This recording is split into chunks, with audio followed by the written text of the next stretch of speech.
পাণ্ডবেশ্বর বিধানসভার অন্তর্গত গোবিন্দপুর এলাকায় রবিবার সকালে বিজেপির গীতা বিতরণ কর্মসূচিতে বাধা দেওয়ার অভিযোগ উঠল তৃণমূল কংগ্রেস কর্মীদের বিরুদ্ধে।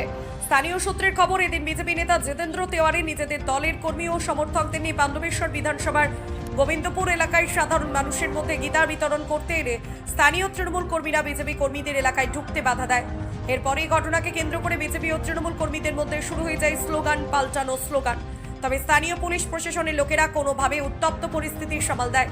উক্ত ঘটনা নিয়ে ক্ষোভ প্রকাশ করে বিজেপি নেতা জিতেন্দ্র তেওয়ারি। তিনি বলেন, পুলিশ প্রশাসনকে জানিয়ে এলাকায় প্রচার এসেছে বিজেপির কর্মীরা, কিন্তু তৃণমূল কংগ্রেসের কর্মীদের বিজেপি কর্মীদের এলাকায় ঢুকতে এবং প্রচারের বাধা দেওয়ার চেষ্টা চালিয়ে যাচ্ছে। এভাবেই বিজেপির কর্মীদের ভয় দেখিয়ে এলাকায় প্রচারে আর বাধা দিতে পারবে না তৃণমূল। পাণ্ডবেশ্বরে কোনো গণতন্ত্র নেই, বিজেপি সব এলাকায় গণতন্ত্র প্রতিষ্ঠা করবে, সেই লক্ষ্যে কাজ শুরু হয়েছে।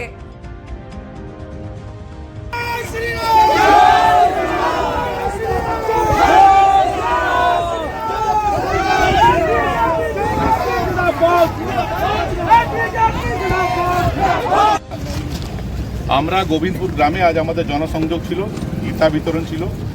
আমরা পুলিশকে আগাম জানিয়ে এসেছিলাম। খবর পাই যে বেশ কিছু ছেলেদেরকে, তাদের তো দোষ নেই, তাদেরকে দিয়ে নরেন এটা জোর করে করায়। গীতা শুনলেই, গীতার নাম শুনলে ও কি বলে বেগুন ভাজার মতো জ্বলে ওঠে। তো গীতাকে এত ঘৃণা কেন? আর বলছে যে 4.5 বছর আপনি আসেননি কেন? তো আমি কেন আসিনি সে জবাব নরেনকে কেন যেতে দেবো? সে জবাব জনগণ চাইবে।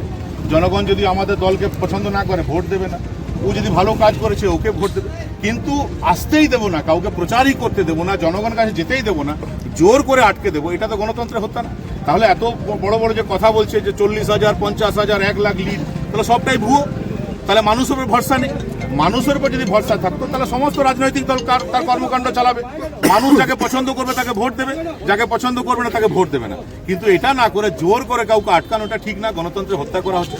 আমি আশা করব যে যারা এই খারাপ কাজ করলেন তাদের শুভ বুদ্ধির উদয় হবে এবং আগামী দিনে আর খারাপ কাজ করবে না। এই সমাজে আমাদের সবাইকে থাকতে হবে। নিজেদের মধ্যে বিভাজন করে, নিজেদের মধ্যে অশান্তি করে, নিজেদের মধ্যে তিক্ততা বাড়িয়ে লাভ নেই। এই গ্রামে সবাইকে থাকতে হবে। আমি চাই যে সবাই এক হয়ে থাকুক। যারা আমার দলের লোক তারাও ভালো থাকুক, যারা বিরোধী রাজনৈতিক দলের তৃণমূল কংগ্রেস তারাও ভালো থাকুক। কারো অমঙ্গল আমি চাই না, কিন্তু আইন নিজের হাতে তুলে নিয়ে আমাদের উপর হামলা চালানোর চেষ্টা, এটা ঠিক না।